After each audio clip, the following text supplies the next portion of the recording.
I'm a little bit nervous about this video. In a few moments, I'm going to attempt the first firing of the TE250 with that new 300 kit we just installed. Except for replacing the oil filters and putting a battery charger on it this morning, I have not tampered with this motorcycle since the last video. This is a magic moment, and I want to share it with you, for better or for worse. After we verify that it runs, or otherwise, I want to do something that a few of you have asked for throughout this series, and that is figure out just how much money I've spent on this project and if there's any chance of coming out ahead, if I decide to sell it. I've owned this thing for about 1.5 years, and I've put about 2 miles on it, so it'd be nice to ride it a little bit. But I'm getting ahead of myself. That's assuming things go in a positive manner today. So let's get started. The first thing I want to do, since there hasn't been oil in this top end for quite some time, is I'm going to crack this bolt that goes to the oil line running to the top end. After I do this, I'm going to hold the decompression lever in so the motor won't start, and click the starter on to turn the engine over until I see some oil starting to seep out of here. That way I can be reasonably sure that oil is circulating through the engine and it won't immediately seize up. And here we go.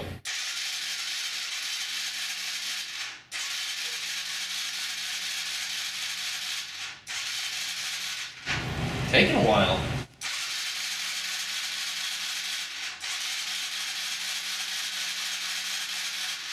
There it is. That took quite a few revolutions. I'm glad I did that, guys. Okay, so we have oil. I'll tighten this up again. Gently. This is an aluminum bolt and it's hollow inside. Now I'll give it just a few more turns with the decompression lever pulled in so I can squirt it in there a little more. And because I've got the butterflies and I'm prolonging this as long as possible.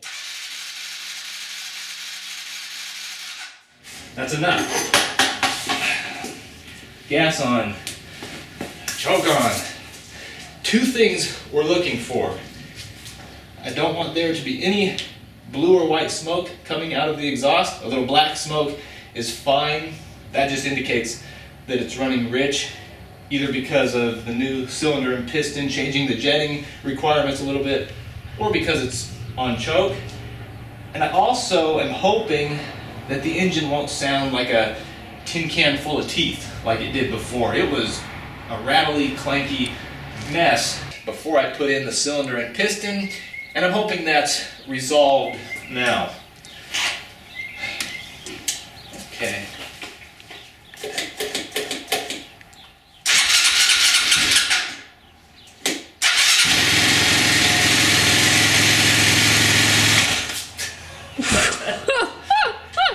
That oil's a little bit cold.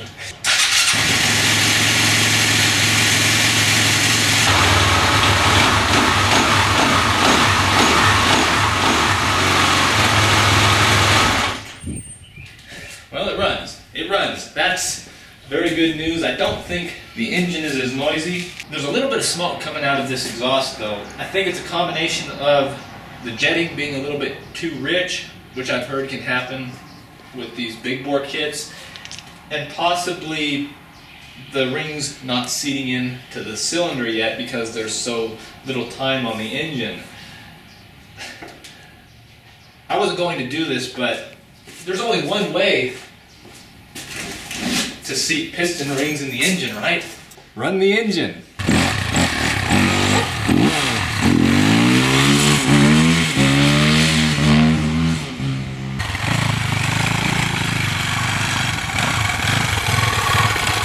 That's got a little bit more power than the Trail 90. I know I should break it in easily, but I really did. That was very, very low RPM riding.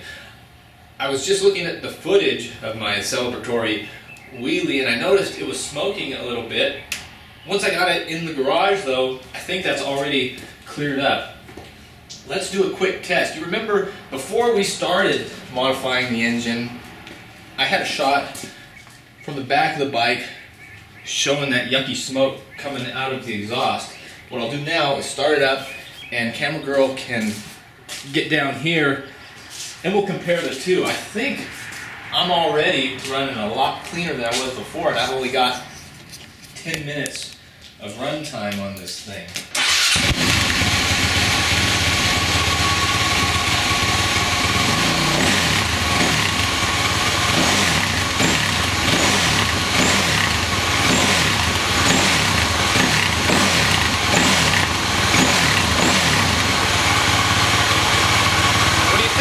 Running cleaner? I think so. How's your carbon monoxide levels back here? Hi.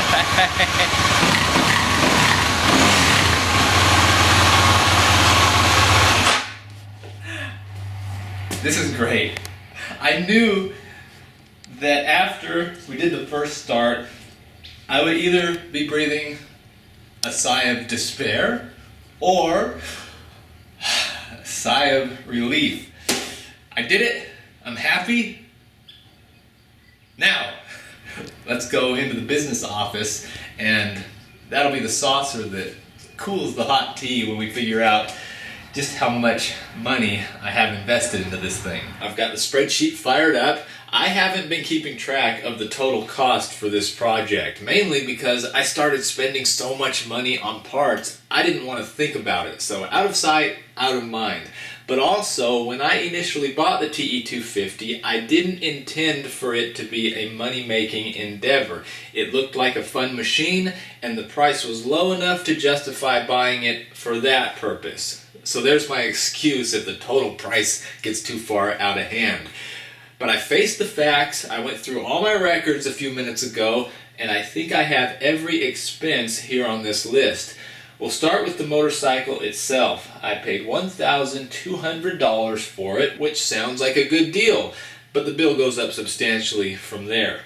When I figured my driving expense, I calculated it at 50 cents per mile rather than just the cost of fuel. That's because there's other expenses involved, like wear and tear on your car, registration, insurance, and depreciation. When you do your taxes, the IRS figures that a mile is worth about 50 cents, so if it's good enough for them, it's a reasonable enough estimate for me. I won't go through every line item on here, you can do that at your leisure, but the biggest hits are the 300 kit, for $550. I couldn't find the clutch hub that had been mangled by the previous owner as an individual part, so I had to buy an entire clutch assembly for $160, the majority of which is still out in the garage. A trip to the friendly neighborhood DMV made me $142 lighter. Those starter gears that were originally missing cost $110. When you add up all the other doodads, total damage for this project is $3,055.27, which I think is a little bit less than market value in its current condition.